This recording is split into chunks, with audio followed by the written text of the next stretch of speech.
This indictment stunned me about what they were actually doing. In this episode, I sit down with award-winning journalist Mollie Hemingway, editor-in-chief of the Federalist. They were funding the leadership of various groups and then raising money claiming to fight those very groups whose leaders they were funding. She's the author of multiple bestsellers, including most recently, Alito, the justice who reshaped the Supreme Court and restored the Constitution. Far and away, the most explosive stuff I found was about what happened as part of that Dobbs leak. You had justices having to be moved to secure locations. They had to wear bulletproof vests. What we're experiencing on the left with political violence is a massive crisis. This is American Thought Leaders, and I'm Yanya Kellick. Mollie Hemingway, such a pleasure to have you on American Thought Leaders. It's great to be here with you, Jan. So congratulations on an absolutely incredible book, Alito. I feel like I've learned a lot already about the Supreme Court. Before we go there, let's talk a bit about the indictment against the Southern Poverty Law Center. Yeah, I'm someone who has criticized the Southern Poverty Law Center for a very long time. This is a group that however it got its start, and whatever good work it may have done at the beginning, in recent decades it had become this very hateful group that falsely accused its opponents, political opponents, of being bigoted and racist. They created hate maps and hate lists. Charlie Kirk was on one of their hate lists shortly before he was assassinated. They put Turning Point USA on there. The Family Research Council was on their hate map. And someone who said he'd learned about them from the Southern Poverty Law Center, went to the Family Research Council and tried to commit mass murder, was prepared, armed to the teeth. He ended up being involved. A security guard stopped him. The security guard was shot. You can still go to the Family Research Council and see where the bullet holes were in there. And yet this group was used by the media as if they had anything legitimate to say about anything at all. And I have criticized them for a long time. This indictment stunned me about what they were actually doing. They were funding the leadership of various groups and then raising money claiming to fight those very groups whose leaders they were funding. The indictment is not for that per se, so much as that they also were involved in wire fraud and bank fraud. They set up fake companies to disguise what they were doing. And this is a very serious issue for an absolutely massive arm of the left-wing movement. It's the leaders are kind of the key here, right? Because these people were financing informants ostensibly, right? Like that. I mean, it is actually portrayed that way in the indictment. But tell me what you're thinking. I think that's what the attorneys like to say. The attorneys, okay. And they've got very high-powered attorneys defending them. They say, "Oh, we're just doing like what the FBI does." Well, that's not true in two ways. One, you're not allowed to do things the FBI is allowed to do, including some of their informant work. Also, the FBI itself has a lot of problems when they get involved in informant work. Sometimes they'll say, "Oh, we caught this person who was about to commit a terrorist attack," and then you learn more and realize that it was the FBI informant himself or herself who was instigating the attack. So you can see why there's a problem with informant work anyway. But they were not paying informants. They were paying the leaders of these groups. Sometimes these groups had not a nickel to their name, and yet their leadership was being paid by the Southern Poverty Law Center. So their argument is weak, and also it has nothing to do with committing wire fraud and bank fraud, which is what the indictment is actually about. And so is there a Supreme Court dimension now transitioning into Alito here? Well, I'm not sure, but they'll definitely have. They're going to mount an absolutely massive legal defense because the Southern Poverty Law Center has a nearly $1 billion endowment. They raise over $100 million per year. So you'll see a lot of legal battles there. Whether it reaches to the Supreme Court, we'll see. The other part, I've been thinking a lot about this sort of dehumanizing rhetoric. I was at the White House Correspondents' Dinner. I ran into Senator Deb Fischer on the ground after all this happened, and she said, this is a product of the rhetoric we've been hearing. And as this dehumanizing rhetoric escalates, right, and of course, you just mentioned the Southern Poverty Law Center is no stranger to, pushing out this kind of thing. I'm worried about the acceleration of this in our society here and the implications. Political violence is something that happens. It's something that can come from different groups of people. You can acknowledge that and also acknowledge that what we're experiencing on the left with political violence is a massive crisis. It's not just that they're trying to kill the president and cabinet officials. They're also going after individuals. They assassinated Charlie Kirk, the most important non-politician leader of the conservative movement. They're also engaged in the type of terrorism or violence that we saw as part of the BLM riots, where you had dozens of people killed. They were the most destructive riots in the country's history. You have various anti-Semitic attacks. You have just assassinations of corporate leaders. It's a problem, not just that this is happening, but what's happening in response to it. You see people like The Atlantic, a publication depicting Trump as Hitler. You see major media figures and major political leaders almost supporting and embracing this assassination prep. And then when an assassination does happen, they make light of it. It was after Trump had nearly been assassinated twice that Jimmy Kimmel is joking about Melania Trump becoming a widow. And it's like not taken seriously at all, or maybe is taken seriously, but almost in an encouraging way. Our First Lady Melania is here. Look at Melania, so beautiful. Mrs. Trump, you have a glow like an expectant widow. Not so long ago, people making jokes like that, I just don't think anybody would have thought of that as okay somehow. Well, you might remember that after Reagan dealt with his assassination attempt at the same location as this most recent assassination attempt, Johnny Carson, who was hosting, I think, the Oscars, delayed them because it was not appropriate to have a night of celebration at a time when the president had been shot and nearly killed. And you compare that to some of the rhetoric that you're seeing from the left after Trump was nearly killed in Butler. They developed crazy conspiracy theories about how he had done it to himself. Remember that Corey Compatore died, was murdered there by the Trump's attempted assassin. And a recent poll showed that nearly half of Democrat voters are conspiracy theorists about these Trump assassinations. Even the guy who tried to kill him at the White House Correspondents' Dinner thought the previous attempts were hoaxes, even as he's trying to do it himself. There are levels of delusion happening among some quarters of society that are not healthy. How do we come back from that? Well, probably through the same hard work that got us in the bad place by the hard work of the left. They took on the education environment, destroyed critical thinking, taught people to hate their country, to hate institutions. Think about someone who is the age of this most recent attempted assassin. I think he was 31. So for the last 10 years, you've had a completely corrupt media who have lied about everything, falsely accused Donald Trump of being a traitor who stole the 2016 election by colluding with Russia. You had all the COVID hysteria, which had so much disinformation and misinformation from the government.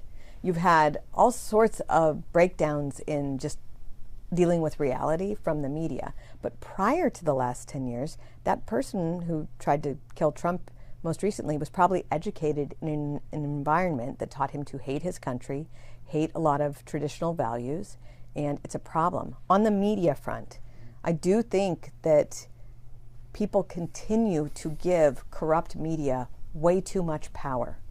Donald Trump did not attend what I think is a horrible dinner that you attended, the White House Correspondents' Dinner, during his first term. The dinner was like dying on the vine. It was the first time as president. And then he grants them this like wonderful gift of treating them as legitimate, even with all the lies that they've told and all of the water carrying they've done for corrupt government organizations. I mean, they just act as a filter for some of the worst bureaucrats. Oh, you said this? I'll print it with no skepticism. And they do it over and over again. And what does Trump do after surviving yet another assassination attempt? He goes on, what was it, CBS? 60 Minutes? Yeah. 60 Minutes manipulates videos. It deceptively edits videos. Why would you treat them like anything other than the completely hostile actor that they are? And until people... It's hard to take people seriously with their complaints about the corrupt media when they're also continuing to watch it, read it, give interviews, or in any way treat them as legitimate actors? You know, there's a challenge here. I mean, I'm thinking about these sort of questions a lot myself. And, you know, a number of these media, for example, the New York Times, they have this halo around them of maybe historical credibility. I don't know exactly what it is, but, you know, it's powerful, right? And people are aware of that. And so you kind of, I imagine, you know, people hope they can have a piece of that halo or that glow, right? I don't know exactly, right? I don't know. I mean, they've been so bad for so long. How many decades? It's one thing, you know, the first Republican president to complain about the media was Dwight Eisenhower. By the time you get to Reagan, you know, it's a known fact, they're really bad. George H.W. Bush had a bumper sticker that was his most, he loved it, that said, that they would give out at his rallies that said, like, annoy the media, re-elect Bush. After decades of complaining about it, but still acting like they are worthy of your time and energy and that you should care what they have to say, it's kind of on you. And these people really do damage. How did that half of the Democrat Party believe that these assassination attempts are hoaxes? They hear it on MSNBC and CNN from their other, you know, top officials and leaders. And so the thing that really annoys me is that the media used to be given this view that they were treated like they were moderates, that they were in between, that they were moderating things. And so they would be given the privilege of, for instance, moderating a debate. Okay, you kind of understand that in the 50s and 60s, maybe the 70s, I guess in the 80s. It's 2026. You still have the Republican Party asking some of these crazy left-wing people who are activists to moderate debates with their real Democrat opponents. And it's just absurd, I think, at some point. Okay, but we're going to get to Alito momentarily, but I do have one more question for you, because this is something that we struggle with at the Epoch Times, right?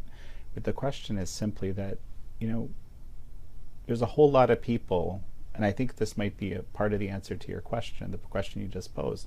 There's a whole lot of people that listen to those media, and those people also deserve to be to have better information. I don't feel good about writing off just because people have chosen to believe media that are engaged in a lot of bad reporting. I still want to reach them, right, with good reporting. That is absolutely fair. I mean, even just to try to reach the audience of the New York Times reader, that's a difficult audience in terms of how open-minded they are, but it's still one worth reaching. I think that you have to have skills at the level of a Donald Trump or a Scott Bessent to go in there. If you understand that you're not just having a debate with an opponent, but your most hostile and most rabid opponent, if you understand that they are propaganda and then you go into it, I think that's one thing. If you're just treating them like you still have this 1960s view of what the media are, that's where you're going to get in trouble. Mollie, one quick sec. We're going to take a break, and folks, we're going to be right back. And we're back with Mollie Hemingway, editor-in-chief of the Federalist and author of Alito. I really want to talk about the book. Why Alito? So I'd previously co-authored a book on the Supreme Court with Carrie Severino, who's just wonderful. And we interviewed nearly 100 people for that book. And one of the things that people kept saying that stuck with me, including some of Alito's colleagues on the court, was that it was really weird that nobody talks about Alito, given what a giant he is on the court. So we have tons of books about literally every other justice, including the ones that got there like yesterday, but we don't have anything on Alito. He's been there 20 years and is behind some of the most important work that the court has done. So almost immediately when I heard that, I thought, well, there should be something on him.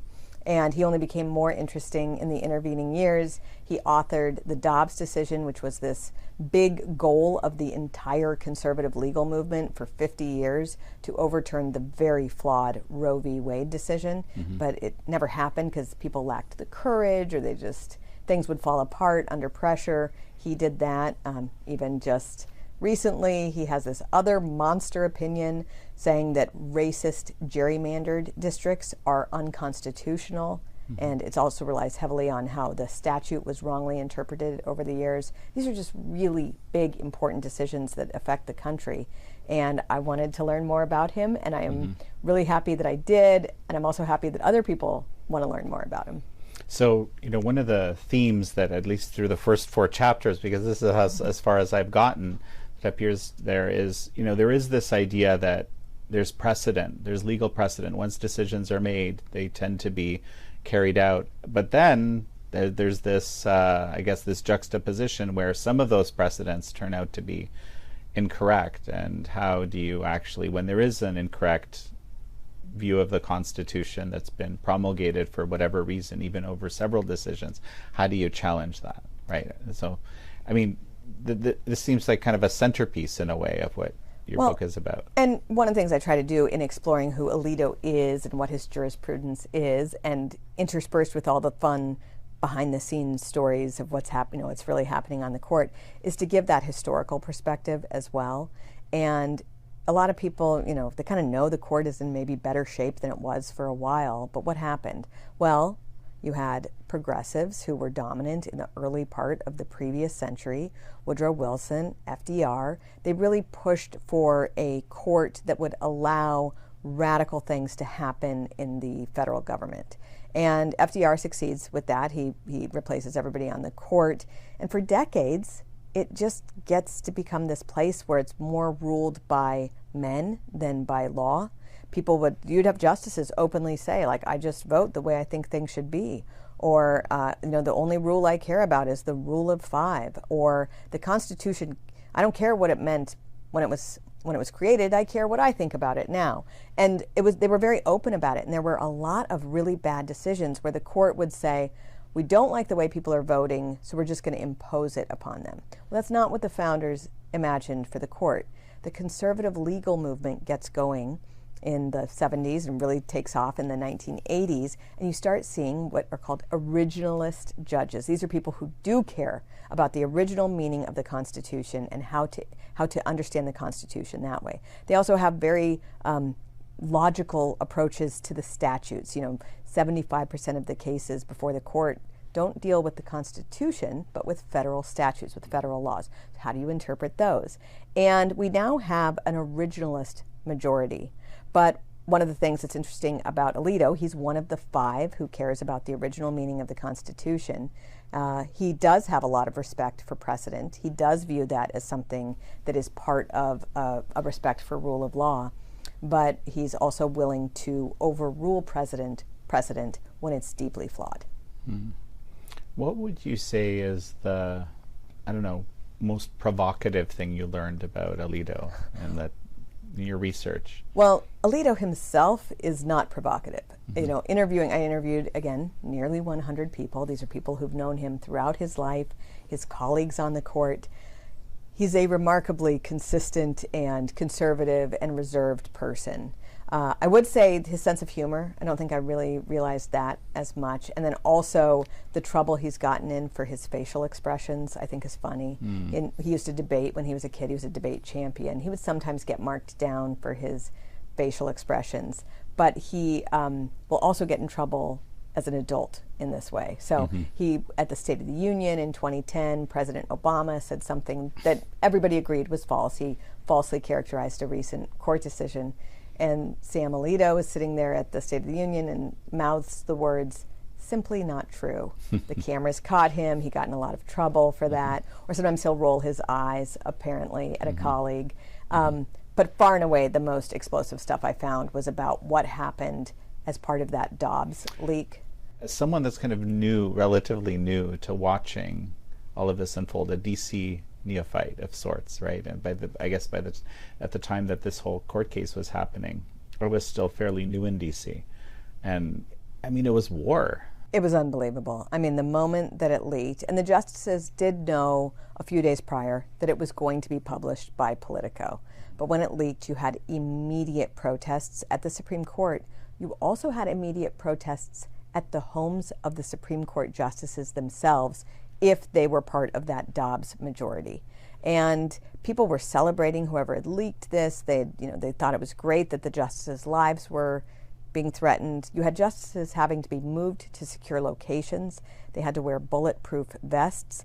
There were churches and pro-life centers that were firebombed or otherwise attacked. It was a very bad situation. And to make it worse, you had the Department of Justice and Merrick Garland doing nothing, even though it's against the law to protest at a federal judge's house to get him or her to change their opinion. And that's obviously what was being done. You even had an assassin show up on Brett Kavanaugh's street. He was arrested and later convicted for trying to kill Brett Kavanaugh and at least 2 other justices. And in Alito, I show how the liberal justices actually slow-walked their dissent to prevent the Dobbs decision from being officially released. A decision isn't final at the Supreme Court until it's publicly released. And to be publicly released, you have the majority opinion, but then you have any dissent or concurring opinions, anything like that, or arguments that also come out at the same time. So by not getting their dissent done, the liberal justices were able to keep those justices under constant pressure for nearly 2 months. And I have all the details, and they've never before been reported, and it's really shocking behavior, I think. So how can people get the book? Anywhere books are sold, Alito. It's out now, and loved writing it. I also recorded the audio book. So you can do it audiobook, Kindle, hardcover. I don't care, whichever way. But I really hope people do understand, there are these giants on the court. We know so much about Thomas. We know so much about Scalia, who died in 2016. But here's this guy who we know almost nothing about. And so I hope people enjoy learning about him as much as I enjoyed writing Alito. Well, you've got one enjoying reader right here. Mollie Hemingway, it's such a pleasure to have had you on. Thank you, Jan. Thank you all for joining Mollie Hemingway and me on this episode of American Thought Leaders. I'm your host, Jan Jekielek.